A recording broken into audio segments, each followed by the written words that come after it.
So today we're going to walk you through our cut and sew factory where we do dye sublimation printing.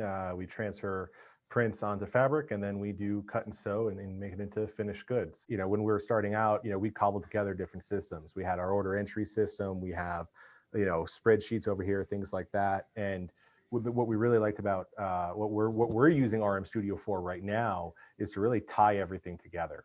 So you saw in the printing area where our manufacturing really begins, right? Until it's printed, nothing else can start. So when we start printing a project, that's when we load jobs into RMStudio, and every step along the way that we went to, it gets transferred or checked out of one, checked into the next, so that we can view in real time, what areas have a lot of work at them.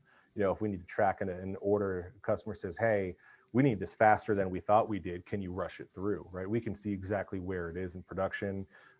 We can see what the likelihood of rushing it through is without me having to get up and go walk through an 18,000 square foot facility.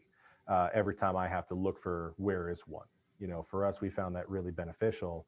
It's also what we're seeing and what we're using it for, encouraging our employees to do is to check on each other, right? To say, hey, I've seen this order, I see the due date, I know I got to get it done. When's it coming through? We've seen it. We're utilizing it as a way to increase communication between these different departments. I mean, as you guys know, two people can be 10 feet away from each other and never talk about something. So this is helping us with that interdepartmental conversation and dialogue.